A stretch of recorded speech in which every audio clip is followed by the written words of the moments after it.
ఎవరైతే హైదరాబాద్లో ఇప్పటి నుంచో ఉంటున్నవారు, హైదరాబాద్లో ఇప్పటి వరకు అయితే అతిపెద్ద భారీ వర్షం అంటే ఎప్పుడు పడలేదు. ఎందుకంటే గతంలో మొన్న చూసుకుంటే దుబాయ్లో 3 గంటలు మాత్రమే వర్షం కురిసింది. 3 గంటలు కురిసినందుకు మొత్తం దుబాయ్లో సగం ప్రాంతాలు మునిగి కార్లన్నీ సిటీ బయటికి కొట్టుకెళ్ళిన పరిస్థితి. అలాంటి వర్షము హైదరాబాద్లో ఇప్పటివరకు ఎప్పుడు మేము చూడలేదు. కానీ ఎక్కడో వేరే దేశంలో వచ్చింది. ఒకవేళ హైదరాబాద్లో వస్తే మాత్రం మొత్తం ప్రజల జీవనం మొత్తం అస్తవ్యస్తం అవుతుందని వాళ్ళు అంటున్నారు. ఇది నిజమే అంటారా? ఇప్పటి వరకు హైదరాబాద్లో అతి భారీ వర్షం పడలేదని మీరు అనుకుంటున్నారా? ఖచ్చితంగా, అంటే భారీ వర్షం అని కాదు కానీ ఈ ప్రమాదం ఖచ్చితంగా నిజం. 26 సెంటీమీటర్లు, 27 సెంటీమీటర్లు, 30 సెంటీమీటర్ల వర్షానికే నగరం అల్లకల్లోలం అయిపోయింది. ఇవాళ వరకు కూడా ఇంటికి పోవాలంటే గంటన్నర పడుతున్నది. గంటన్నర. కొన్ని ప్రాంతాలలో 60 సెంటీమీటర్లు, 80 సెంటీమీటర్ల వరకు కూడా కురుస్తుంది. అది హైదరాబాద్లో పడట్లేదు. ఒకవేళ పడితే పరిస్థితి ఏంటి? పడితే మునిగిపోవటమే. నాకు బాగా గుర్తున్నంత, నేను పైదాయిషి హైదరాబాద్లో పుట్టి పెరిగిన. నాకు 10th క్లాస్ అప్పుడు, ఇంటర్మీడియట్ అప్పుడు ఒక్కసారి మటుకు మేము చిక్కడపల్లిలో ఉంటుంటే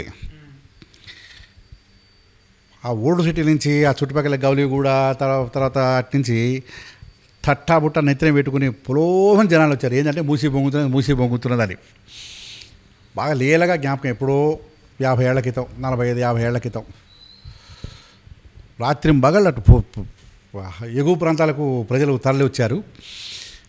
ఆ తర్వాత మళ్ళీ మీరు చెప్పినట్టు నేను ఇంత వర్షం ఇప్పుడు చూడలే. కానీ ఈ మీరు ఒకటి విషయం గమనించగలరు, ఇక్కడ ఎక్కువ వర్షం తక్కువ వర్షం కాదు, చినుకు పడ్డా 70-60 పడ్డది, 70 పడ్డది, అసలు నేను లెక్కలకే పోవడం లేదు. హైదరాబాద్ నగరంలో చినుకు పడితే డ్రైనేజీలు వంగుతున్నాయి, మోటార్ సైకిల్ అందులో కూరుతున్నాయి, పసిపిల్లలు కొట్టుకపోతున్నారు, వాగులు వంకలు పొంగుతున్నాయి, ఇళ్లల్లో బురద నీరు వచ్చి చేరుతున్నది, రోగాలు వస్తున్నాయి.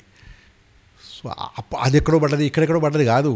ఇక్కడ వర్షం చినుకు పడితే హైదరాబాద్ నగరం అల్లకల్లోలం అతలాకుతలం అయిపోతున్నది, సునామీ వచ్చినట్టు. దీనికి కారణం ఏమంటారు ఇలా కావడానికి? ఇదే దీనికి కారణము చెరువులు మూసేయటము, నాలాలు కబ్జాలు పెట్టుకోవటము, దాని తర్వాత కుంటలు మూసేయటము, అనధికారిక డబ్బులకు లంచాలు పడి అధికారులు ఇష్టం వచ్చినట్టు ఎడాపడా పర్మిషన్లు ఇచ్చేయటం, బహుళంతస్తులు కట్టడం, ఇవన్నీ కారణంగా నీళ్ళలోకి లోపలికి పోకపోవటం. ఈ ప్రమాదాలకు కొన్ని మీకు అంటే చాలామంది మర్చిపోతున్నారు. చాలా అసలు మనం చెప్పుకోవడానికి కూడా కాదు. పంజగుట్ట దగ్గర ఒక అపార్ట్మెంటు భూమి లోపలికి 3 అంతస్తులు, అంటే ఒక అంతస్తు 10 feet అనుకుంటే 10, 20, 30 అడుగుల బిల్డింగు అలగ్న భూమిలోకి వెళ్ళిపోయింది. మీకు ఎవరికైనా జ్ఞాపకం ఉన్నదా? ఈ టీవీ ప్రోగ్రాం చూస్తున్న వాళ్ళకి ఎవరికైనా జ్ఞాపకం ఉన్నదా? మరి ఎందుకు ఎట్లా పోయింది అంటే ఆ బిల్డింగ్ మొత్తం చెరువు దాంట్లో కట్టిర్రు. తర్వాత ఇటీవల కాలంలో ఆ పంజగుట్ట ఫ్లైఓవరు పడిపోయింది. ఎట్లా పడిపోయింది? ఆ గామా కంపెనీ, అదేదో కంపెనీ పేరు గుర్తులేదు, కింద లొంత 3 అంతస్తుల భవనము పైనది చెక్కు చెదరలే, గోడకు బీట వారలే, సలా భూమిలోకి దిగిపోయింది. What does it mean? ఇవాళ హైదరాబాద్ నగరంలో ఎన్ని బిల్డింగులు కూలిపోతున్నాయి అట్లా? ఎందుకు? చెరువుల పైన పంజగుట్ట నడ్డిబుడ్డలో చెప్తున్న పరిస్థితి ఇది. సరే, మళ్ళీ బిల్డరు కొనుక్కున్న వాళ్ళకి ఏదో కాంపెన్సేషన్ చేసాడు, మళ్ళీ దానిపైన వీళ్ళు పర్మిషన్ ఇచ్చారు, మళ్ళీ కట్టుకున్నాడు, ఆయన బయటపడ్డాడు, ఆయన డబ్బులు ఆయన తీసుకున్నాడు, ఆయన పోయిండు, వీళ్ళ పాటికి వీళ్ళు పోయిండు, సరే అయిపోయింది.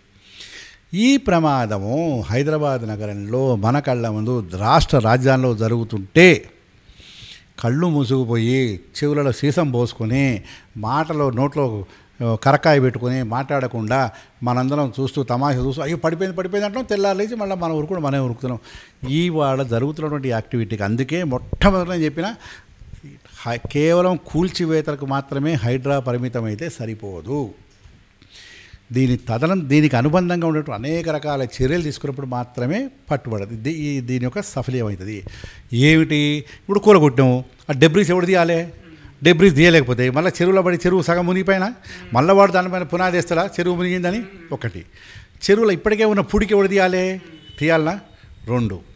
చుట్టూ ఫెన్సింగ్ వేసుకోవటం. తర్వాత అసలు ఒక ఐదుగురు ఆరుగురు అధికారుల పైన కేసులు పెట్టినంత మాత్రాన్ని సరిపోదు. ఆ కేసులు కూడా నా లెక్కలో చచ్చుపుచ్చు కేసులు పెట్టారు.